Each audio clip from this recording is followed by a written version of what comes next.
지구촌 곳곳의 소식을 전문가의 깊이 있는 분석과 함께 전해드리는 아침엔 세계 시간입니다. 브라질 정부의 아마존 개발 정책으로 열대우림 파괴가 갈수록 심각해지고 있습니다. 그에 대한 국제사회의 압박과 비판도 거셉니다.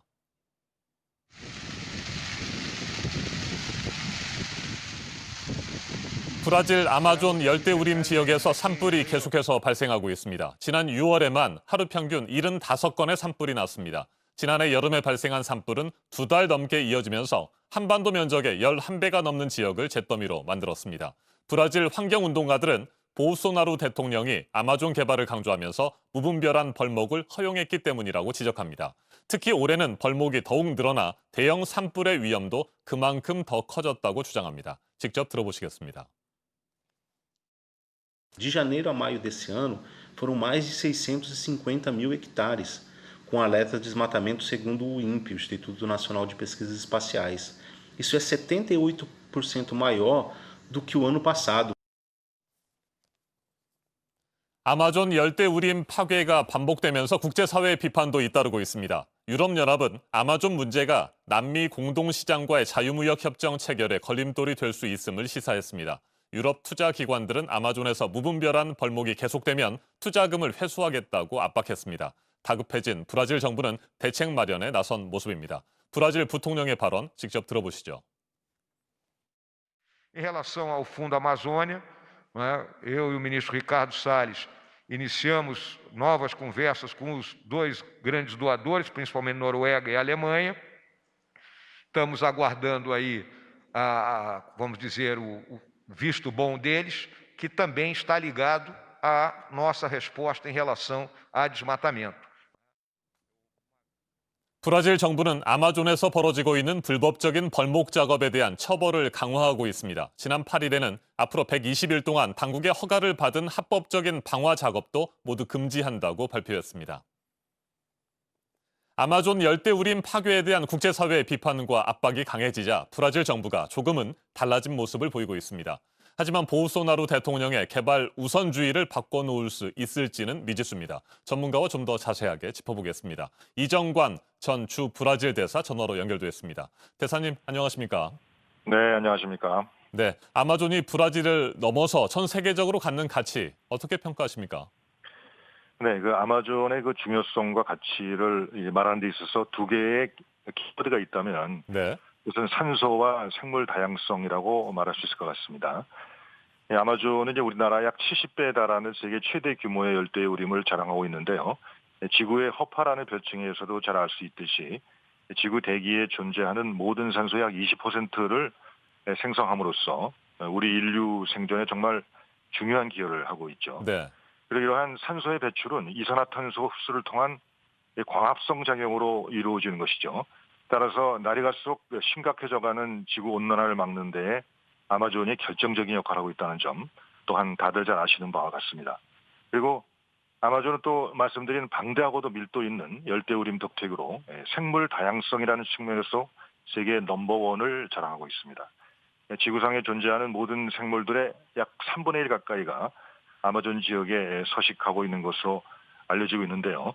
이러한 생물 다양성이라는 것은 우선 당장의 경제적인 가치도 중요하겠지만 경제와 과학의 발전에 따라서 환경이 오염되고 파괴되고 또한 멸종되는 생물들이 늘어나고 있는 현재 상황에서 우리 지구의 건강한 생태계 유지를 위해서 너무나 중요하고 또 필요한 요인임에는 틀림이 없다고 생각이 됩니다. 자, 그런데 보우소나루 대통령 국제사회 비판에도 불구하고 말이죠. 아마존 개발 우선 정책을 밀어붙이는 이유는 뭘까요? 네, 이 보우소나루 대통령은 이 브라질의 트럼프라고 불리울 정도로 트럼프 정부의 정책을 따라하는 모습을 보이고 있는데요. 네. 이 아마존 문제에 대해서도 마찬가지라고 말씀드릴 수 있을 것 같습니다. 이 말씀드린 바와 같이 하실 바와 같이 경제 발전 그리고 환경 보호 중에 어느 쪽에 우선순위를 두느냐는 문제와 관련해서도 트럼프 정부가 이제 석탄이나 철강업계의 이익을 위해서 파리 기후변화 협약을 탈퇴한 것과 마찬가지로 이 보소나루도 작년 초에 집권한 이후에 그 브라질 국내 환경운동단체나 또 아마존 원주민들의 강한 반발에도 불구하고 그동안 브라질 정부가 아마존 우림의 보호를 위해서 운영해왔던 여러 가지 정책과 제도들을 경제 발전을 내세워서 하나하나 허물어가고 있는 상황입니다.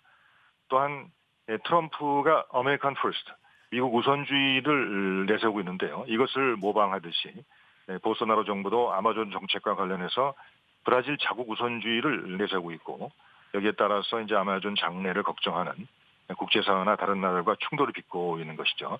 즉 보소나로는 아마존을 인류 전체의 재산이라는 관점이 아니라 네. 브라질 국토의 한 부분으로 접근을 하는 것이고요.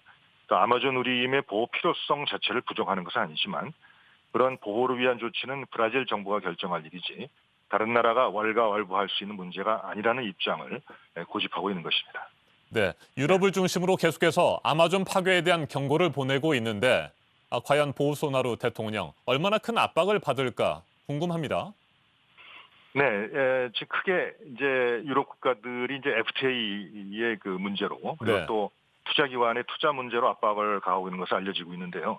이와 관련해서 최근 들어서 좀 전에 앵커께서 설명하셨듯이 브라질 정부가 나름 성의를 보이고 있습니다만 뭐 화상회의를 개최한다든지 제 생각에는 결론적으로 말씀드리면 이러한 유럽을 중심으로 한 국제사회의 압박으로 이 보소나로 정부의 대아마존 정책이 가까운 시일 내에 근본적으로 변화할 가능성은 역시 크지 않다라고 봐야 될 것 같습니다. 우선 그 유럽과의 자유무역 협정 FTA 문제는 작년 6월 달에 기본적인 체결 원칙에 동의한 상태지만요. 아직도 구체적인 문안 조율이 남아 있고요. 네. 그 과정이 끝난 다음에는 각국의 비준 절차를 거쳐야 발효될 수 있는 것이기 때문에 아마존 문제가 없었다 하더라도 어차피 수년이 걸릴 그런 문제입니다. 따라서 이 문제로 보소나루 정부가 느끼는 압박의 정도가 결정적일 것이다라고 보기는 어렵고요. 투자기관들의 투자 회수 압박도 아직은 경고의 수준이다. 그리고 이런 투자 기업들이 경제적인 이익을 쫓는 것인데 아마존 보호라는 대의를 위해서 대브라질 투자의 이익을 과감하게 내던지실 수 있을 것인지 역시 불투명하다고 봐야 될 것입니다. 네. 마지막으로 좀 아이러니하게 들릴 수 있겠습니다만 미국과 중국과의 무역 분쟁이 있죠. 그래서 중국이 미국에서 수입하던 농작물을 브라질로부터 수입을 하고 있습니다.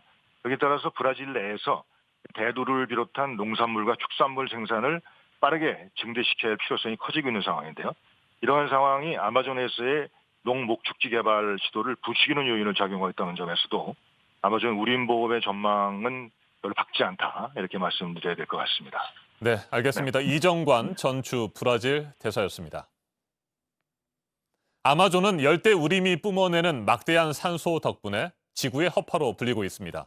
리베라시옹이라는 프랑스 일간지는 보우소나루 브라질 대통령은 지구의 폐암이라고 비판했습니다. 브라질 정부의 달라진 모습이 경제적 압박에 의한 일시적인 것이 아니길 바랍니다. 아마존 파괴로 인한 피해는 지구 전체가 짊어져야 한다는 사실도 잊지 말기를 바랍니다. 지금까지 아침엔 세계였습니다.